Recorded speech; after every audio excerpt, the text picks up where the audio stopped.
mapalakas tayo nito. Maramind tayo na ako'y nandito, ako'y dumadalo, ako'y nagpapagamit, not for myself, not for anyone else, but for Jesus, who deserves, di ba, my life, yan, and who deserves everything that I have. Kasi lahat naman ng meron tayo, galing sa Kanya. Amen? Sabi nga po ng salita ng Panginoon, Matthew 26 verses 26 to 29, ito po'y iniwan ni Jesus ang isa sa mga importanteng ordinansa sa mga apostol. Sabi doon, now as they were eating, Jesus took bread, and after blessing it, broke it, and gave it to the disciples, and said, take, eat, this is my body.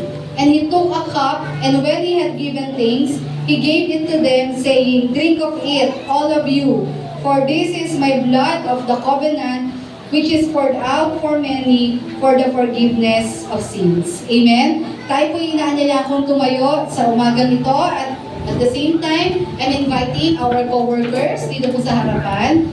Yan, para maipag-pray po natin ang gagawin po natin ngayong umagang ito. So, I hope and I pray, pag ginawa po natin ito, una, gawin po natin ito na may kaunawaan. Hindi tayo pwedeng gumawa ng isang bagay na hindi natin naiintindihan. Amen? Gawin po natin ito with reverence to the Lord. Yan, of course, let us acknowledge the holiness of the Lord, yung sanctity nito ginagawa po natin. And of course, gawin natin ng may pasasalamat sa Panginoon. Pagkilala natin that apart from Jesus, we are nothing, di ba? And, we cannot have anything sa mundo ito. Yan, samahan niyo po ako manalangin. Salamat po, Panginoon. As a church, sama-sama namin aalalahanin ang dakilang pag-ibig mo to the point that we sacrifice your life at the cross of Calvary. You gave up, Lord God, your blood, Panginoon, as a ransom para kami po, Panginoon, ay makalaya, Lord God, sa pag-aalipin ng kasalanan, kasamaan sa aming mga buhay. Kinikilala namin kung wala ka, wala kaming magagawa. Ikaw ang aming kapatawaran. Ikaw ang aming kaligtasan.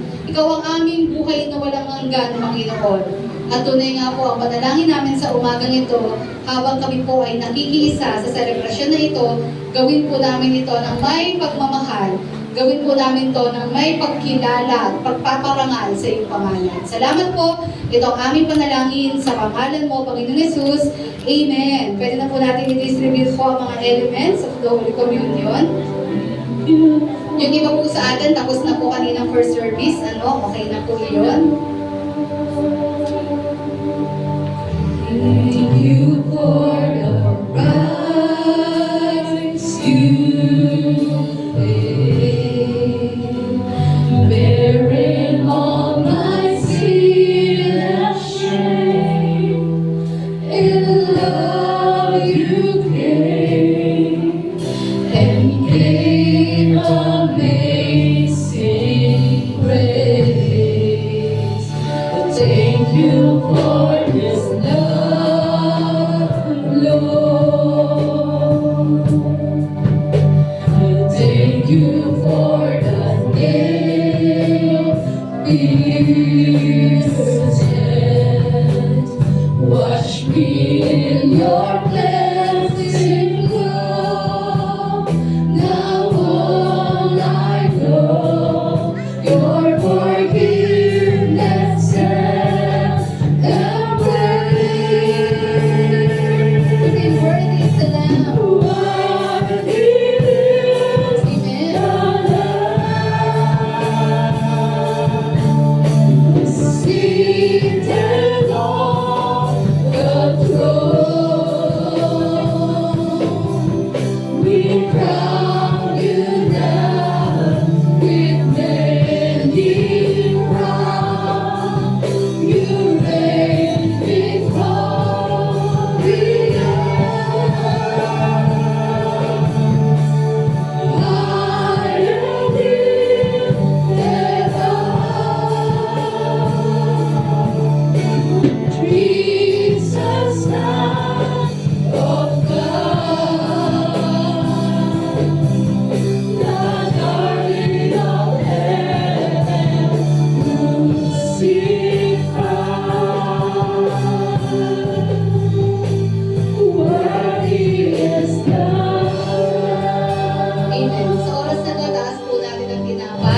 Sumisimbolo po ng katawan ng ating Panginoon.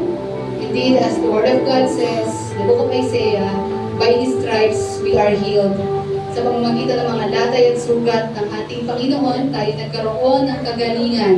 Salamat po, Panginoon, dahil Lord, buong puso mong inalay ang iyong buhay, ang iyong katawan sa krus ng Kalbaryo, na tumanggap ng lahat ng latay, Lord, bilang kaparusahan, Panginoon, hindi sa iyong sala, sapagkat wala kang kasalanan, Lord, kundi sa aming mga kasalanan. Salamat po, Panginoon, and as we eat of this bread, Lord, tunay nga po katulad ng ginawa mo, ito yung pinagpira-piraso mo, Panginoon, symbolizing your body, Lord, broken into pieces, Lord God, para lang kami, Panginoon, ay maligtas. Kaya sa umagang ito, Lord, kinikilala namin ang pagliligtas na ginawa mo sa aming mga buhay. Kinikilala namin, Lord God, ang sakripisyo, Lord God, na daranasan ng iyong pangangatawan, Lord, dyan po sa krus ng Kalbaryo. At kinikilala namin na kami ang makasalanan, Lord, na iyong pinagaling sa pamamagitan ng inyong pong mga latay. Maraming salamat po sa umagang ito. As we eat of this bread, we acknowledge, Lord, your saving power in our lives. In Jesus' mighty name, kainin po natin ng may pasasalamat ang tinapay.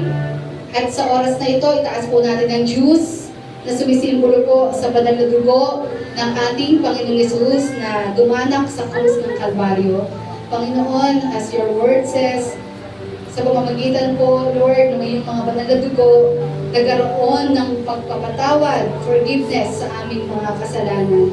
Lord, walang anumang kabayaran ang karapat-dapat, Lord, para magkaroon kami ng kalayaan laban sa kasalanan.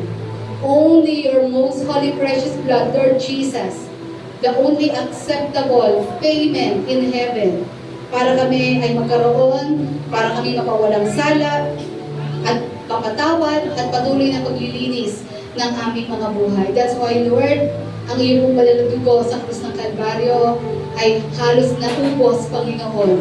Because sa tindi ng kasalanan, Lord, na kailangan mo, Panginoon, para kami ay magkaroon, Lord, kami ay magkaroon ng kalayaan sa aming mga kasalanan, sa tindi ng pagkakasala, Panginoon, ng mundo nito. Salamat po, Panginoon, as we drink of this juice, Lord, we acknowledge your most holy, precious blood, Panginoon. The reason kung bakit kami may kapatawaran, kung bakit kami nilinis sa aming mga kasalanan, at patuloy na nililinis pa, Lord God, for the glory of your name. Lord, we declare that, Lord, ikaw po patuloy ko, Lord God, sinasanctify kami through and through, Lord God, so that, Lord, we can be more like you, Jesus, sa aming pong pamumuhay. Salamat po, Panginoon. Ito ang aming panalangin in Jesus' mighty name. Inumin po natin ang may pasasalamat. And tayo po yung muling manalangin. Salamat, Lord, sa umagang ito na pinaalala niyo po sa amin ang dahilan kung ba't kami nandito. Lord, maaaring nadadivert ang isip namin ng maraming bagay, but thank you for reminding us that we are here because you saved us, Lord. We are here because ang buhay na ito'y para sa inyo at karapat-dapat lang kami maglingkod sa inyo. Dahil napakabuti mong Diyos, punong-puno ng pagmamahal, pagpapatawad, at ang Diyos na patuloy na sumasama, nangunguna sa aming mga buhay.